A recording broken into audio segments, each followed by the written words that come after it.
Salut à toi investisseur immobilier, j'espère que tu vas bien. Voilà, moi je me présente rapidement, c'est Kevin Marie QLRR sur les réseaux sociaux, Instagram, Facebook et YouTube.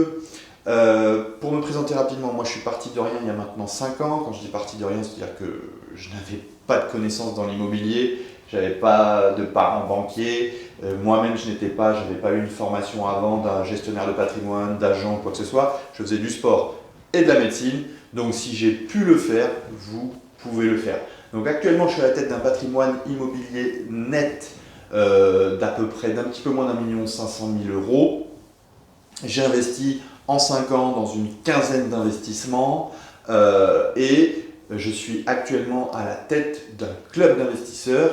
Donc c'est un club que nous avons créé avec Cédric Anissette il y a maintenant 1 an et demi. Actuellement nous sommes 50 membres. Sur les 9 premiers mois, pour vous donner un ordre d'idée, les membres ont investi à hauteur d'un petit peu moins de 5 millions d'euros. Tout y passe. Colocation, location courte durée, immeubles de rapport, achat-revente, locaux commerciaux. En fait, tous les investissements que l'État se garde bien de vous mettre en avant et que des investissements en effet très très rentables puisqu'on est entre, on va dire, pour vous donner les chiffres, vous allez voir, j'aime beaucoup les chiffres, on est entre 8 et 15% de rentabilité nette. Voilà. Donc ça c'était un petit peu pour me présenter. Je fais également du contenu pour le programme phare sur l'immobilier de Cédric Anissette, IMO étape par étape, où j'ai fait des différents modules et je fais des webconférences mensuelles pour l'intégralité de ses membres. Donc des questions, on m'en pose tous les jours et de nombreuses. Je vous invite d'ailleurs à m'en poser sur mon Instagram Kevin Marie QLRR ou sur la page du Club des investisseurs. Et là je vais vous parler aujourd'hui des secrets, parce que c'est des choses que la masse ne connaît pas forcément, pour optimiser la rentabilité de votre investissement locatif au niveau de l'agencement. Donc la première des choses, c'est qu'il faut vraiment considérer l'immobilier comme un domaine beaucoup plus large que ce que les gens veulent vous faire croire. Voilà. Pour optimiser sa rentabilité au niveau de l'agencement, il faut déjà faire des études comparatives de villes, bien évidemment. On ne va pas agencer et aménager un appartement à Paris de la même manière qu'un appartement à Poitiers ou dans la Creuse, où on ne va pas agencer de la même manière une colocation qu'un appartement destiné à la location courte durée ou qu'un immeuble de rapport en zone rurale. Voilà. On y reviendra dans d'autres vidéos, mais il faut vraiment être sur de la précision, de la minutie. Il y a des valeurs locatives moyennes qui existent en France. On sait très bien qu'un studio en zone rurale, il y en a déjà très peu, puisqu'il y a très peu de demandes, pas beaucoup d'étudiants, pas beaucoup d'actifs. Mais en général, les plus petites surfaces que l'on trouve dans des zones rurales, on va être aux alentours de 35-40 mètres carrés, alors qu'on peut trouver des surfaces de 15-20 mètres carrés dans les grandes villes. Donc c'est pour vous montrer un petit peu ça. Vous parlez également de la loi de Pareto. 80% des richesses sont générées par 20% des personnes. Voilà, cette loi de Pareto, qui est très très bien, on peut l'appliquer également à l'immobilier lors d'études comparatives. Voilà, quand on va aller sur une ville et qu'on veut investir dans un studio, la première chose à faire, c'est aller voir un petit peu la moyenne des studios au niveau de qualité de rénovation. Et on se rend compte qu'il y a aussi des grosses différences. Si on va dans une ville moyenne, on va dire de 30 000 habitants, allez, je vais prendre Périgueux, où on va se rendre compte que les appartements il y a 80% des appartements qui sont moyennement rénovés. Et il y en a 20% qui sont bien rénovés. Donc si on arrive sur ce secteur, on sait qu'on fera facilement partie du haut du panier et on fera partie des gens qui loueront le plus cher nos surfaces. Attention, le but c'est pas de faire du marchand de biens, du marchand de sommeil, vous voyez le lapsus. C'est vraiment d'apporter de la valeur aux gens, mais aussi de se positionner sur le haut du panier au niveau des loyers. Donc au niveau de l'agencement, voilà, on va parler de choses très simples. Au début, vous allez dire, mais attends, il me parle de l'entrée, il me parle de la salle de bain. Je vais vous montrer que des petites choses peuvent différencier et j'utilise moi personnellement beaucoup la PNL, donc la programmation neurolinguistique, qui permet en fait de se mettre dans le territoire, dans la carte des futurs locataires et de répondre au plus près à leurs besoins. C'est très très important, surtout en cette période, notamment de crise sanitaire, et vous allez comprendre pourquoi. Donc, un appartement, quand on y rentre, d'entrée, on y rentre par l'entrée. Voilà, ça je vous apprends rien. Et il se trouve que l'entrée, c'est la première impression. Si on ramène ça, on est des mammifères, les hommes, les êtres humains. Si on ramène ça à quand on rencontre pour la première fois une personne, c'est la première impression, la fameuse première impression. Et manque de peau, la première impression d'un appartement, c'est son entrée. Son entrée qui est une pièce à l'aveugle, sans ouverture naturelle la plupart du temps. Donc petite astuce, petit secret, n'hésitez pas à, alors le mot surcharger, j'aime pas trop, mais à mettre le paquet, voilà, c'est très imagé, sur les luminaires. Voilà, vous n'avez pas d'ouverture naturelle dans votre entrée, n'allez pas négliger, j'en parle de pièce comme une pièce à part entière, puisque c'est très important, c'est par là que les futurs locataires, qu'on soit en meublé à l'année, en colocation, même en location de courte durée, c'est par là qu'ils rentrent. Donc c'est la première impression. On a tous ce petit sentiment quand on pénètre chez quelqu'un, voilà, d'inconnu, et cette première impression, elle est vraiment très importante. Donc pour combler cette absence de lumière naturelle en général, mettez vraiment des beaux luminaires, mettez un budget conséquent sur des spots encastrés qui vont faire oublier, qui vont donner une première bonne impression au futur locataire. Donc à l'entrée, ne négligez pas l'entrée et insistez sur le côté lumineux, l'absence d'ouverture naturelle, et qui est normal dans quasiment tous les appartements. Ensuite, on va parler, je vais faire un petit aparté sur les petites surfaces. Quand on rentre dans l'entrée, souvent on rentre dans la pièce de vie et dans la chambre. Je parle de studio ou de terrain bis. Là, n'hésitez pas, vous savez, l'être humain, il a besoin d'être structuré, d'avoir des repères. N'hésitez pas à structurer pour pas beaucoup d'argent au final votre pièce. Ça va peut-être être sur un studio avec par exemple une cloison amovible ou une verrière, ce que j'appelle les verrières creuses. C'est-à-dire que vous allez acheter des bouts de bois, voilà, concrètement, vous les faire acheter. Moi, j'aime beaucoup déléguer, je sais même pas planter un clou. Et vous allez faire une délimitation avec soit une verrière amovible qu'on peut trouver le Roi Merlin, Castorama, voilà, soit même moins cher, sur Vérin en général, soit même moins cher, vous allez juste mettre des bouts de bois, voilà, des planches de bois qui vont aller du sol jusqu'au plafond, et ça va un petit peu structurer et recréer, entre guillemets, une pseudo-entrée. Voilà, c'est des petites choses, tout de suite, ça va structurer la pièce, la personne va être rassurée, puisque en général, les personnes rentrent dans un appartement par une entrée. Donc ça, c'est pour la pièce de vie, c'est une petite chose, mais c'est une petite aparté. Deuxième point, sur les pièces de vie, insister sur ce que j'appelle la fluidité circulatoire.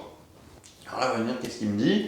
Je me dis, là, avec ma série vidéo et lors de mes vidéos, vous allez entendre des termes que vous allez avoir peu l'occasion d'entendre sur d'autres vidéos sur l'immobilier. Donc, ce que j'appelle la fluidité circulatoire, c'est qu'on est des mammifères, on a un cerveau reptilien qui réagit tout de suite de manière inconsciente lors de différentes situations. Et ce qu'aime l'être humain, c'est l'espace. Je vous prends l'exemple de quand on marche dans la nature et qu'on ne sait pas trop sur quoi on va marcher, justement. Des feuilles, on vous dit attention, peut-être qu'il y a un trou ou quoi que ce soit.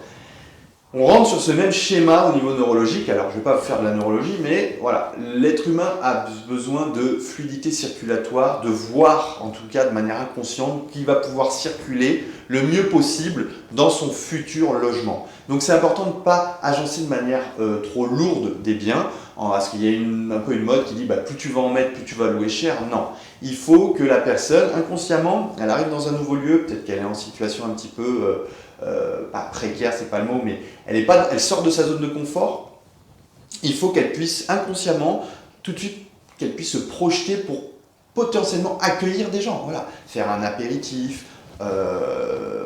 faire venir des gens chez elle pour voir un match de foot ou quoi que ce soit. Et quand on arrive dans un environnement trop chargé, on ne fait pas la réflexion tout de suite, mais on n'apprécie pas les choses parce qu'on se dit, mais attends, si j'invite une, deux ou trois personnes, comment on va loger ?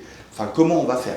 Donc, j'insiste sur la fluidité circulatoire, sur quand vous agencez un appartement, n'hésitez pas à vous faire des petits circuits pour savoir, voilà, là, il est seul, s'il invite deux personnes qui sont trois à regarder la télé. Ensuite, il va falloir qu'ils aillent manger. Pendant qu'ils regardent la télé, s'il y en a un qui doit se lever pour aller aux toilettes ou aller dans la cuisine, par où il va passer, est-ce qu'il va passer devant lui, est-ce qu'il va cogner des meubles, voilà, tout ça, voilà, dans un but d'agencement, d'optimiser l'agencement et surtout en mode PNL de rentrer dans la carte, dans le territoire, dans le cerveau du futur locataire. Et il y a des études là-dessus qui ont été faites qui ont montré l'importance d'une fluidité circulatoire dans une pièce de vie. Au niveau des points d'eau aussi, des choses toutes bêtes, donc par exemple pour les WC, pensez à relier votre VMC à l'interrupteur électrique, voilà, c'est des petites choses que vous connaissez sûrement. Au niveau de la salle de bain, l'être humain a besoin de se sentir privilégié.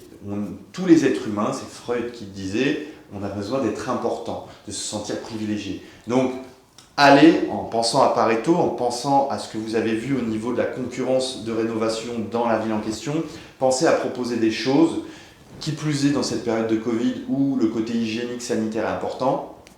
N'hésitez pas à tenter des choses. La fameuse double vasque de Stéphane Plaza pour un couple, et il faut essayer de la retranscrire également sur vos logements. Vous faites une colocation, il y a 3 ou 4 personnes dedans, vous avez une grande salle d'eau, n'hésitez pas à multiplier les vasques. L'idéal, c'est que chacun ait sa propre vasque. Désir d'être important, sentiment privilégié. C'est la première chose qu'il dira quand il verra des amis. Ah, j'ai visité un appartement là, t'imagines, une colocation, c'est la première fois que je vois, il y avait 4 vasques dans la salle d'eau, une vasque pour chaque colocataire. C'est des petites choses, voilà. Soyez au plus près de la demande de vos futurs locataires.